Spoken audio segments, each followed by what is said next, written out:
ओ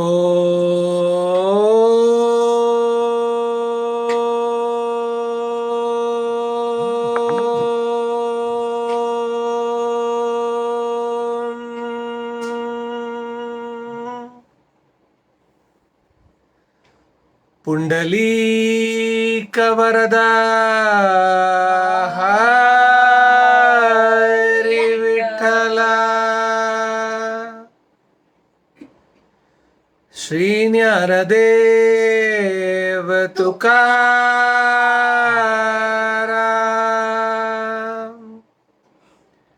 पंढरीनाथ महाराज की जय।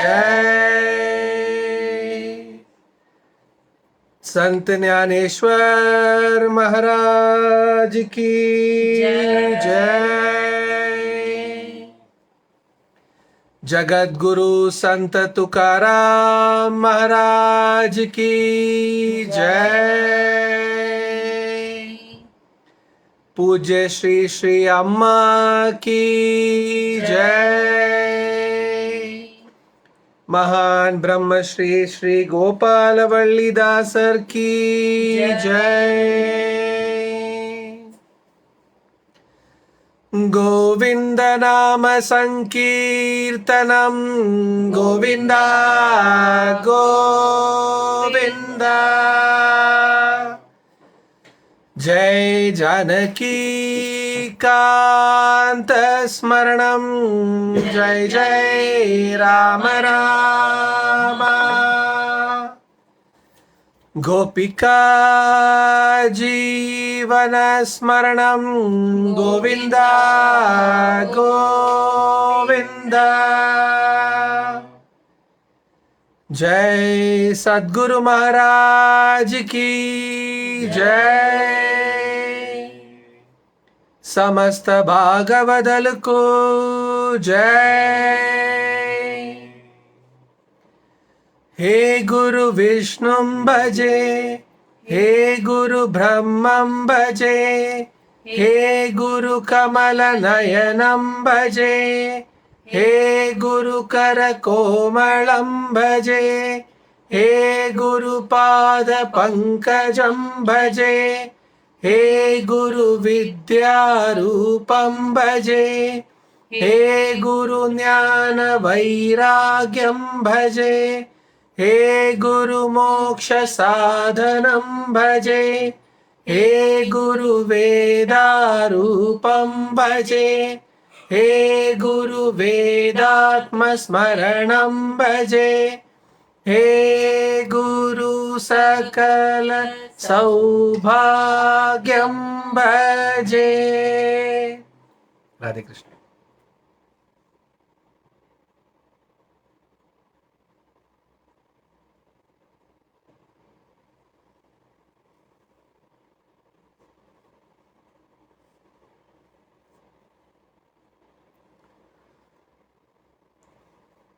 भगवत गीता में टोटल 18 अध्याय और 700 श्लोक है।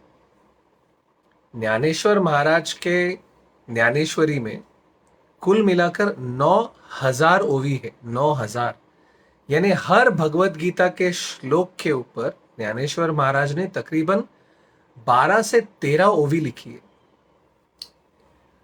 इतने ओवी लिखने की जरूरत क्या थी उनको? यानी गीता का जो एक्सप्लेनेशन है हर एक श्लोक का, तो वो हर एक श्लोक के 2 श्लोक है तो उन 2 श्लोकों के 2 ओवी में भी वो खत्म कर सकते थे। लेकिन उन्होंने इतने डिटेल में इसीलिए लिखा है ताकि जो भी अनपढ़ होते हैं या जिनको संस्कृत की समझ नहीं होती है या फिर जिनको समझ ही नहीं होती है, उन तक भी भगवत गीता के रहस्य का बहुत सिंपल तरीके से मीनिंग उन तक पहुंचना चाहिए, उन तक वो अर्थ पहुंचना चाहिए। कहते हैं कि सारे वेदों का सार भगवत गीता में, कहते हैं सारे भगवत गीता का सार उसके 18वें अध्याय में है। और ये भी कहते हैं कि सारे के सारे 18वें अध्याय का सार भगवत गीता के एक 18वें अध्याय के ऐसे श्लोक में है जिसको चरम श्लोक कहते हैं। चरम श्लोक यानी कोई भी चीज का सार, जैसे कि अगर हम लोग गन्ने का रस, कभी कोई फ्रूट जूस पीने जाते हैं तो उस फ्रूट को वो लोग मिक्सी में या किसी चीज में डालते हैं और उसका सारा रस निकाल लेते हैं। रस निकलने के बाद में उस रस का ही महत्व होता है। उसी तरह से चरम श्लोक यानी उस चीज का सार। वैष्णव सिद्धांत में 3 चरम श्लोक हैं। एक जो प्रभु ने अपने वराह अवतार में भूदेवी से कहा था, जब भूदेवी ने उनसे मांगा था कि आप अब अवतार लिए हैं और आप अब जा रहे हैं, तो मेरे बच्चों के लिए यानी हमारे लिए, हम सब तो भूदेवी के बच्चे ही हैं। एक माँ जैसे अपने कोख में अपने बच्चे को संभालती है, वैसे भूदेवी हम सबको संभाल रही है। तो उन्होंने कहा कि हमारे बच्चों के लिए कुछ ऐसा देके जाइए जिनसे वो अपनी जिंदगी को आराम से जी सके, भय मुक्त हो सके। हम सब अपनी जिंदगी में सिर्फ भय के साथ ही जी रहे।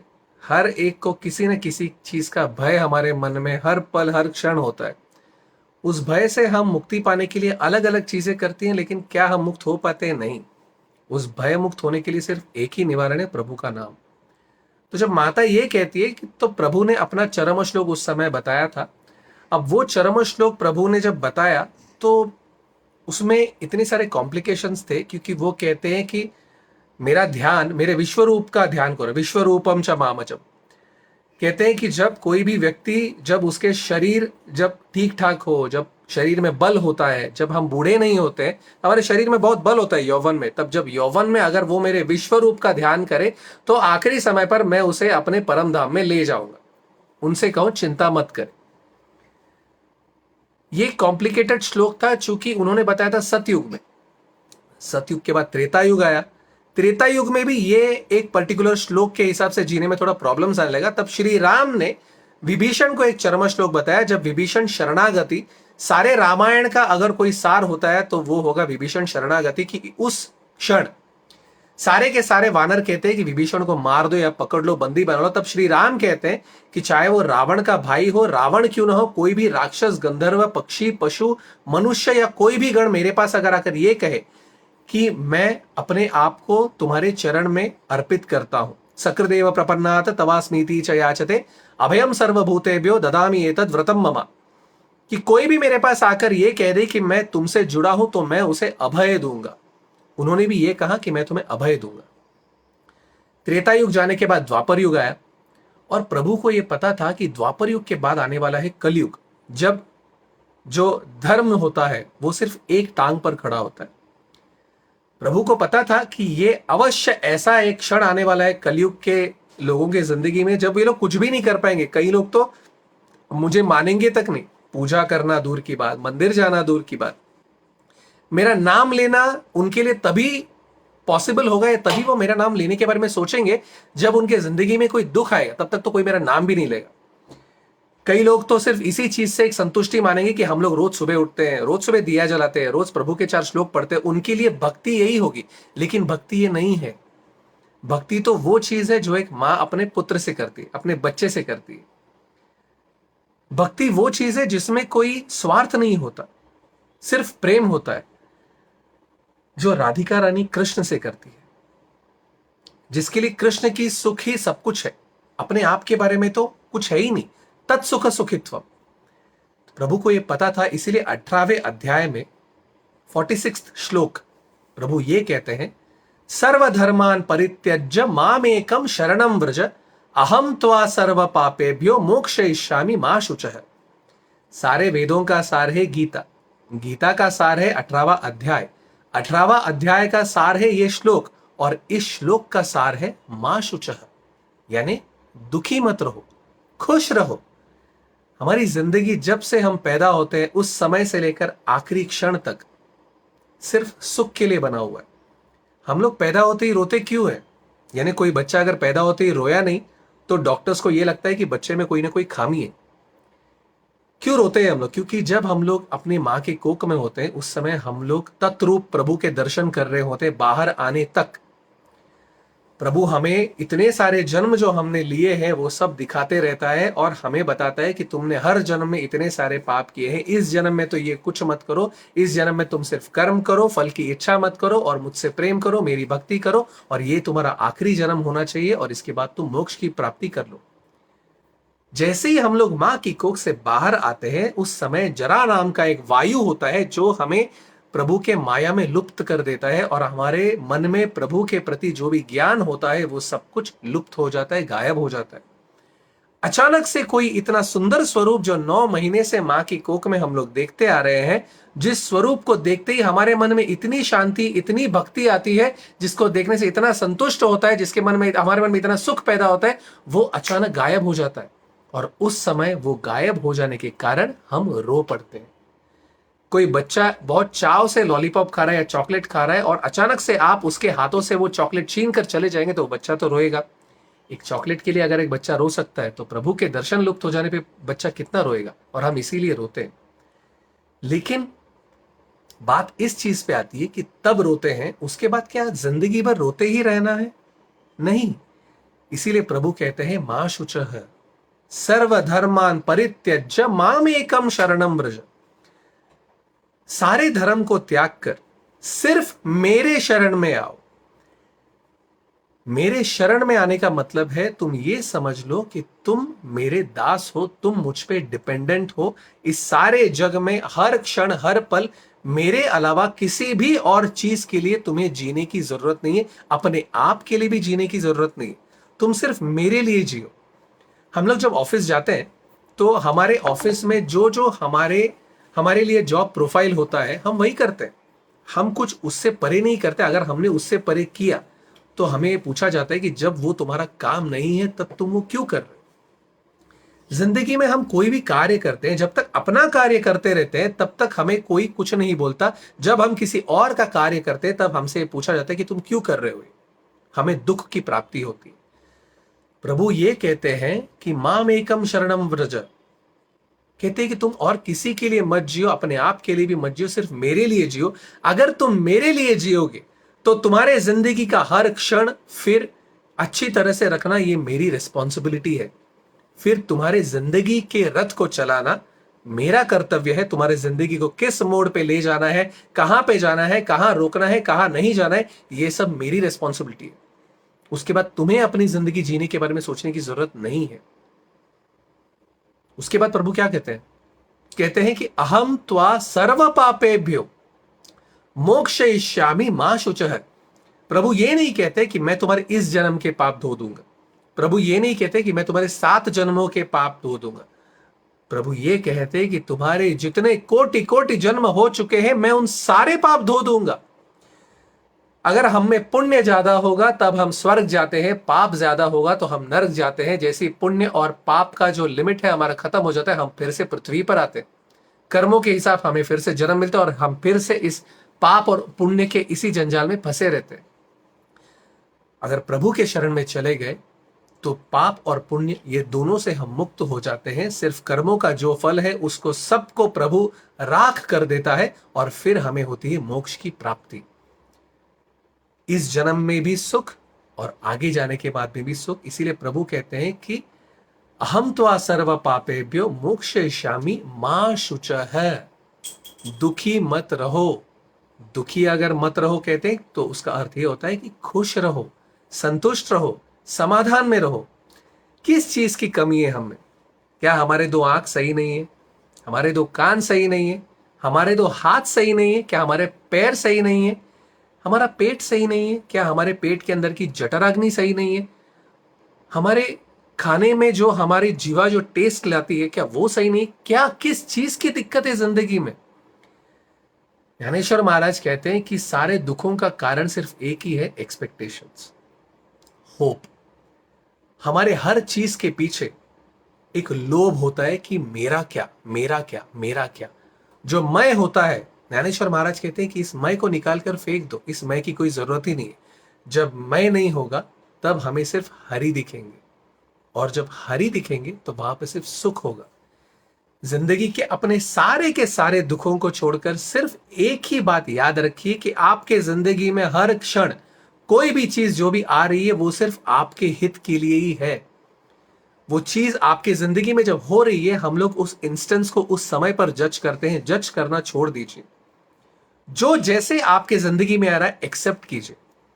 मानकर चलिए कि अगर आप लड़खड़ा कर गिर गए और आपके पैर में अगर चोट आ गई तो वो चोट का कारण भी आने वाले दिनों के लिए कुछ अच्छा ही होगा।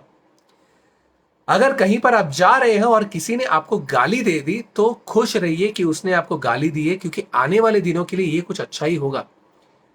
इतना याद रखिए कि आपके जिंदगी में जब जब कोई कोई क्षण आता है जिसमें आपके मन को दुख होता है, तब आपके पापों का जो भार है वो घट रहा है। जो भी आपके बुरे कर्मों का फल है वो कम होते जा रहा है। जब जब आपके जिंदगी में कोई खुशी का मौका आता है, तब तब ये याद रखिए कि आपके अच्छे कर्मों का फल घटते जा रहा है। इसीलिए जब कुछ बुरा होता है आपके लिए, वो बुरा नहीं है, वो आपके अंतकाल के लिए अच्छा है।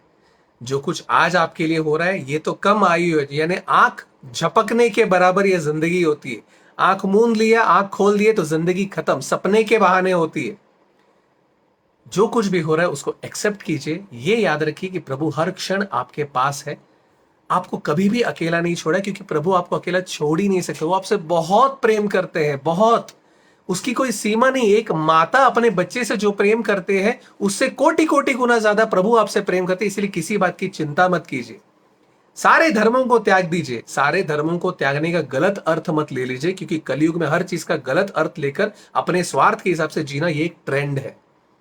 सारे धर्मों का त्याग कर देने का मतलब यह है कि क्या सही है क्या गलत है, मैं क्यों कर रहा हूं, ये क्या कर रहा हूं, अगर मैंने ऐसा किया तो ऐसा हो गया तो मैं ऐसा करूं, ये सब छोड़ दीजिए। जो सामने प्रेजेंट में दिख रहा है जस्ट कीप एक्टिंग, सिर्फ अपना एक्ट वहां पे कीजिएगा, बाकी सब कुछ प्रभु पे छोड़ दीजिएगा। मां शुचः, खुश रहिए, संतुष्ट रहिए। जीवन संतुष्ट रहने के लिए, खुश रहने के लिए, टेंशन लेने के लिए नहीं है। टेंशन ले लेंगे तो आपसे पहले प्रभु वहां पर दुखी होते हैं कि मैं यहां पर जब हूं तो तुम क्यों दुखी हो रहे हो। खुश रहिए। ये अध्याय के बाद ज्ञानेश्वर महाराज ने अपने गीता का ट्रांसलेशन समाप्त किया और सबसे पहले उठकर उन्होंने निवृत्तिनाथ महाराज यानी अपने सदगुरु के चरणों में जाकर उन्होंने प्रणाम किया, साष्टांग दंडवत किया। आप कोई भी चीज जिंदगी में कीजिए, आपको अगर प्रभु का ध्यान करने में कष्ट होता है तो सदगुरु इसी के लिए प्रभु के स्वरूप में यहां पर हमारे सामने आए हैं। कलयुग है, तुकाराम महाराज जैसी तो भक्ति नहीं है हमारे पास, जहां पर प्रभु स्वयं हमारे सामने हमें दर्शन देना ही हम नामदेव महाराज की तरह भक्ति कर सकते हैं। इसीलिए सदगुरु स्वयं वहां पर उतर कर आते हैं। कृष्णम वंदे जगत गुरु, इसीलिए कहते हैं गुरु ब्रह्मा गुरुर विष्णु गुरुर्देवो महेश्वरा गुरु साक्षात परब्रह्मम तस्मै श्री गुरवे नमः। हम लोग इंसान को फ्लैश एंड ब्लड इसमें ज्यादा भरोसा होता है कि हमारे सामने नहीं। कई लोग कहते हैं मैंने तो प्रभु को देखा नहीं तो मैं कैसे भरोसा कर लूं। इसीलिए सदगुरु पर भरोसा कीजिए। कोई भी काम करे सदगुरु को अपने मन से अर्पण कर दीजिएगा, वो संभाल लेंगे उसका जो भी फल होगा। ज्ञानेश्वर महाराज ने सारे गीता का सारा ट्रांसलेशन किया, इसके लिए लगे 7 साल। 8 साल की उम्र में, 8 साल की आयु में उन्होंने शुरू किया था। 8 साल की आयु में लोग फर्स्ट सेकंड थर्ड स्टैंडर्ड में होते हैं। उस आयु में सोचिए सेकंड थर्ड स्टैंडर्ड का लड़का अगर बैठकर ज्ञानेश्वरी भगवत गीता के श्लोकों का पूरा ट्रांसलेशन कर रहे हैं तो विचार कीजिए ज्ञानेश्वर महाराज कौन थे, कितने बड़े ज्ञानी थे। इसीलिए वो ज्ञान के ईश्वर माने जाते हैं। सब कुछ कर कर उन्होंने निवृत्ति महाराज को साष्टांग दंडवत किया और कहा कि भैया सदगुरु महाराज ये आपके चरणों में अर्पित। कहते हैं कि इसका हमने अभी तक नाम नहीं रखा है, तो आप कृपया बताइए कि इसका हम नाम क्या रख सकते हैं। सारा नेवासा गांव वहां पर एकत्रित हुआ होता है। सच्चिदानंद बाबा जिन्होंने सारा का सारा ज्ञानेश्वर का जो जो ज्ञानेश्वर महाराज का वो लिखते रहते हैं और उन्होंने उसकी 2 प्रतियां बनाई होती है। सारे दिन में ज्ञानेश्वर महाराज जब कहते हैं तो वो लिखते रहते हैं ज्ञानेश्वर महाराज के श्लोकों के हिसाब से, और घर जाने के बाद रात्रि में उस चीज को वो प्रति में कन्वर्ट करते रहते हैं। इसीलिए जिस दिन ज्ञानेश्वर महाराज ये समाप्त करते हैं उस दिन वहां पर 2 ज्ञानेश्वरियां होती है, एक जो ज्ञानेश्वर महाराज के लिए होती है और एक जो नेवासा गांव वालों के लिए उसकी प्रति स्वरूप होती है। प्रति यानी उसका डुप्लीकेट, जेरोक्स कॉपी जिसको हम आज के डेट में बोलते हैं। उस दिन जेरोक्स मशीन्स नहीं थे, इसीलिए उन्होंने खुद के हाथों से लिखा था। 7 साल तक सच्चिदानंद बाबा ये चीज हर दिन कर रहे थे। विचार कीजिए क्या श्रद्धा होगी उनमें। सारा दिन बैठकर वहां पर मंदिर में उनके सामने लिख रहे थे और रात्रि में फिर से जाकर उन्होंने लिखा। तो ज्ञानेश्वर महाराज के प्रति उनकी क्या श्रद्धा होगी, ज्ञानेश्वर महाराज के ज्ञानेश्वरी पर उनका कितना विश्वास होगा, कितना उनके मन में उसके प्रति एक सम्मान होगा। ये विचार कीजिए। जिंदगी में कोई भी चीज कीजिए, श्रद्धापूर्वक कीजिए, दिल से कीजिए, प्रेम से कीजिए, क्योंकि उसका फल प्रभु अवश्य आपको देंगे। आपके दिल में एक समाधान होगा, उसको आपको सैक्रिफाइस करने में दिक्कत नहीं होगी। हम सब फल के पीछे भाग रहे कि मैंने ये किया तो इसके पीछे मेरा क्या, मेरा क्या, मेरा क्या, सिर्फ मैं। कबीर दास जी कहते हैं कि जब मैं था तब हरि नहीं, अब हरि है तो मैं नहीं। यहां पर मैं मतलब ईगो होता है कि जब ईगो था तब हरि नहीं थे, और जब हरि है तो वहां पर ईगो नहीं है। ये मैं को छोड़कर सच्चिदानंद बाबा ने इनकी दो प्रतियां बनाई थी। जब निवृत्तिनाथ महाराज ये सुनते हैं तो वो बड़े प्रसन्न होते हैं और अपने शिष्य के प्रति उनके आंखों में गर्व होता है। जिस दिन आपके सदगुरु के आंखों में आपके लिए गर्व आ गया, ये सारा जग आप पे गर्व करेगा। ये बात पर यकीन मानिए, इसको पत्थर पे लिख लीजिए, पत्थर की लकीरें मिटेगी नहीं कभी। आपके गुरु के आंखों में आपके प्रति गर्व होना चाहिए, आपके गुरु के आंखों में आपके प्रति एक संतोष होना चाहिए कि ये मेरा शिष्य, ये ऐसे ऊपर आ गया। ये जिस दिन आपके सदगुरु के आंखों में आ गया, आपने जिंदगी जीत ली है। आपको जिंदगी में और कोई चीज जीतने की जरूरत नहीं है। निवृत्तिनाथ महाराज ज्ञानेश्वर महाराज से कहते हैं कि बेटा तुमने ये सब कुछ लिखा है तो इसका नाम तुम ही रखो। ज्ञानेश्वर महाराज अपनी आंखें बंद करते हैं और उनको यह स्मरण आता है कि 8 साल पहले जब उन्होंने निवृत्तिनाथ महाराज से कहा होता है कि हम अब भगवत गीता का ट्रांसलेशन कल से करने वाले, तब निवृत्तिनाथ महाराज ने ज्ञानेश्वर महाराज से यह कहा होता है कि गीता के भाव का अर्थ तुम बताने वाले हो और उसका तुम दीप जलाने वाले हो कल से। इसीलिए ज्ञानेश्वर महाराज निवृत्तिनाथ महाराज से कहते हैं कि भैया आपने ही कहा था 8 साल पहले कि कल से तुम गीता के भाव का अर्थ समझाने वाले हो, उसके अर्थ का दीप जलाने वाले हो। इसीलिए भैया इसका नाम हम रखते हैं भावार्थ दीपिका। इसीलिए उसका नाम रखा गया भावार्थ दीपिका। गीता के भाव का सही अर्थ का दीप ज्ञानेश्वर महाराज ने जलाया, इसीलिए भावार्थ दीपिका। ज्ञानेश्वर महाराज ने लिखा है, इसीलिए ज्ञानेश्वरी। और नामदेव महाराज ने यह कहा है कि अगर सारे ग्रंथों का, सारे के सारे ग्रंथों की कोई देवी अगर हो सकती है तो वो है ज्ञानेश्वरी, इसीलिए उसका नाम उन्होंने रखा ज्ञान देवी। तो इस ग्रंथ के 3 नाम है। एक है भावार्थ दीपिका जो ज्ञानेश्वर महाराज ने निवृत्तिनाथ महाराज के लिए रखा, उन्होंने लिखा, इसीलिए ये जग इसे ज्ञानेश्वरी के नाम से जानता है। और नामदेव महाराज ने इसे पदवी दी है ज्ञान देवी की, क्योंकि सारे ग्रंथों में सबसे मुख्य ग्रंथ यही है। जैसे ये हो जाता है उसके बाद में सारे के सारे गांव वाले ज्ञानेश्वर महाराज, निवृत्तिनाथ महाराज, सोपान देव और मुक्ताई के चरण स्पर्श करते हैं और अपने अपने गृह में लौट जाते हैं। अगले दिन सवेरे सारे गांव वाले आते हैं और ज्ञानेश्वर महाराज को ले जाते हैं और कहते हैं कि हम भावार्थ दीपिका को हाथी के ऊपर रखकर सारे के सारे गांव में ले जाना चाहते हैं। हम इसके लिए ऑनर करना चाहते हैं। ज्ञानेश्वर महाराज को यह सुनकर उनके मन में एक अनकंफर्टेबल फीलिंग आती है, अनईजी फीलिंग आती है, और वो कहते हैं कि नहीं, ये करने में मुझे कोई लाभ नहीं है, कोई इंटरेस्ट नहीं है, और मुझे अपने आप को, अपने लिखे हुए चीज को इस तरह से नहीं करना है। छोटी चीज कर देते हैं हम जिंदगी में, यानी कोई नीचे गिर गया होता है, उसको हमने हाथ देकर उठा लिया होता है। बारिश हो रही होगी और हमने किसी के सर पे छाता खोल लिया होगा, या फिर लिफ्ट में किसी के लिए बटन दबा दिया होगा और हम लोग उस चीज को बहुत सम्मान देते हैं। हम लोग 10 दिन तक कहते हैं कि मैंने उनके लिए ये किया, पता है, मैंने उनके लिए ये किया, पता है, मैंने उनको 10 रुपए दिए, मैंने उनको 100 रुपए दिए। आपके पास 100 रुपए थे और वो 100 रुपए निकाल के दिए क्या आपने? नहीं। आपके पास लाख रुपए थे, उसमें से 100 रुपए दिए, वो भी मन में रखा कि अरे ये 100 रुपए दे दिया, इसका मैं ये ले लेता, ये वो लेता, जाने दो। हमारे पास जो चीज अबेंडेंस में होती है उसमें से एक कण मात्र निकालकर हमने किसी को दे दिया, उसके लिए हम अपने आप को पीठ पर कम से कम 100 बार थपथपाते हैं कि अरे वाह, यानी मेरे जैसा कोई नहीं। उसी क्षण, जिस क्षण हमारे हाथ से वो चीज गई भी नहीं होती है, उसी क्षण हमारे सर पर 2 सींग आ गए होते हैं। भावार्थ दीपिका 700 श्लोकों को 9000 ओवी लिखे 7 साल बैठकर सिर्फ लोका समस्ता सुखिनो भवंतु के इस एक ही मन से ज्ञानेश्वर महाराज ने ये चीज किया था। उनके मन में एक कण भी अहंकार नहीं आया था। जैसे ये चीज गांव वालों ने कहा तो वो डर गए। जब जब आपके मन में आप जब जब प्रभु का नाम का स्मरण करेंगे, जब जब आप गुरु का ध्यान करेंगे, आप जिंदगी में कोई भी गलत कदम उठाएंगे तो प्रभु आपको अंदर से अवश्य बताएंगे। आप अपने आप को अंदर से बहुत अनईजी फील करेंगे, बहुत अनकंफर्टेबल फील करेंगे। और ये दास स्वयं के अनुभव से कह रहे हैं कि आप जिस क्षण अनईजी फील करते हैं, अनकंफर्टेबल फील करते हैं, उस चीज को मत कीजिए। चाहे वो उससे आपको कोई भी लाभ होता हो, it will always be a temporary profit. आगे जाकर उस चीज से आपको बहुत बड़ा लॉस आएगा, आपका मन का सुकून चला जाएगा। इस दुनिया में there is nothing which is more worth than आपके मन का समाधान। आपके पास पैसा हो या ना हो, कोई चीज मिल रही है नहीं मिल रही है, भूल जाइए। मन का समाधान, मन की संतुष्टि सबसे बड़ी चीज होती है। ज्ञानेश्वर महाराज तो जैसी अनईजी फीलिंग हो, उन्होंने मना कर दिया, कहा कि मैं ये चीज नहीं करूंगा। वहां पर जब गांव वाले ज्ञानेश्वर महाराज के साथ ये बात कर रहे थे, उस समय निवृत्तिनाथ महाराज मुक्ताई और सोपान देव को लेकर उस मंदिर में बैठे रहते। कहते हैं कि मैं तुम दोनों से कुछ बात करना चाहता हूं। बहुत दिनों से कहते हैं कि मेरे मन में एक इच्छा है, और अब चूंकि भावार्थ दीपिका समाप्त हो गई, मुझे ये लगता है कि हम लोग ने इस क्षण अभी आज निकलकर आलंदी चले जाना चाहिए, आलंदी में लौटना चाहिए।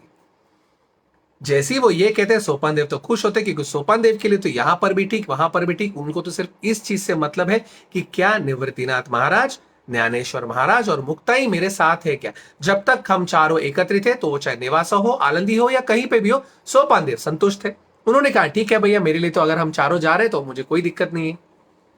मुक्ताई का चेहरा थोड़ा सा निराश हो जाता है। मुक्ताई कहती कि अरे, अब हम लोग चले जाएंगे अगर यहां से, तो वहां पर फिर जाकर वही सारे लोगों को मिलना पड़ेगा, क्योंकि नेवासा में सारे लोग उनसे बहुत प्रेम करते रहते।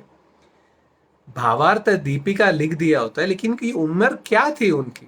मुक्ताई तो उस समय भी 11-12 वर्ष की थी, छोटी बच्ची थी। तो उनके मन में यही था कि नेवासा में सारे लोगों ने उन लोगों को इतना प्रेम दिया, इतना सारा आदर दिया, इतना सम्मान दिया, खाने पीने से लेकर हर चीज का ध्यान रखा, तो अब फिर से आलंदी क्यों जाना है जहां पर सब हमसे नफरत करते हैं। तो मुक्ताई का चेहरा थोड़ा गिर जाता है। वो निवृत्तिनाथ महाराज से अपने मन की ये व्यथा प्रकट करती है।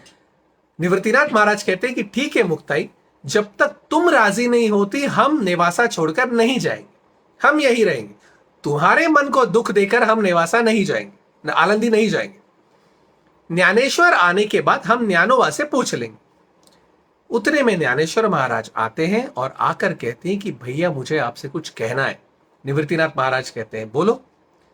उस समय ज्ञानेश्वर महाराज कहते हैं कि भैया यहां पर आज ज्ञानेश्वरी को, भावार्थ दीपिका को हाथी पर बिठाकर उसकी मिरवणुक यानी सारे गांव में प्रोसेशन, मिरवणुक कराने की बात कर रहे थे। और मुझे बहुत अनकंफर्टेबल लगा, मुझे बहुत अनईजी लग रहा है, और मेरे मन में एक भय आ रहा है कि कहीं भावार्थ दीपिका लिख दिया है, इसीलिए मेरे मन में अहंकार ना आ जाए। तो भैया मेरे मन में कुछ मिठास अनुभव करने की इच्छा है, और वो मिठास सिर्फ आलंदी में मिल सकती है। क्या हम लोग आलंदी जा सकते हैं क्या। निवृत्तिनाथ महाराज ने जब सोपान देव और मुक्ताबाई से बात की थी आलंदी जाने के लिए, इस बात के बारे में ज्ञानेश्वर महाराज को कोई आइडिया नहीं थी। निवृत्तिनाथ महाराज को ज्ञानेश्वर महाराज के साथ बाहर क्या हो रहा है इस चीज के बारे में भी कोई आइडिया नहीं थी। लेकिन यही चीज होती है एक सदगुरु और एक सत्शिष्य के बीच में। सदगुरु के मन में जो इच्छा होती है वो सत्शिष्य को अवश्य पता होती है, सत्शिष्य के मन में जो इच्छा होती है सदगुरु को अवश्य पता होती है। सदगुरु के मन की इच्छा को पूर्ण करना ही एक सत्शिष्य का कर्तव्य होता है, और सत्शिष्य के मन की इच्छा अगर सही हो, वो पूर्ण करना एक सदगुरु का आनंद होता है, सदगुरु की ड्यूटी नहीं होती। सदगुरु के लिए तो कोई चीज ड्यूटी नहीं है, वो तो स्वयं प्रभु को अपने हाथ में, जैसे हम लोग बैग लेकर घूमते ऑफिस के लिए, वो तो प्रभु को वैसे लेकर घूमते। प्रभु तो डंडा लेकर उनके पीछे पीछे आते कि बोलिए कहां जाना है, क्या करना है, क्या नहीं करना है। लेकिन एक सदगुरु को अपने सत्शिष्य के मन की इच्छा पूर्ति करने से ज्यादा और कोई इच्छा नहीं होती। तब ज्ञानेश्वर महाराज जैसे ये कहते हैं, निवृत्तिनाथ महाराज हंसते हैं और कहते हैं कि इच्छा तो यही थी, लेकिन मुक्ताई के मन में इच्छा क्या है ये पता नहीं चल रहा है।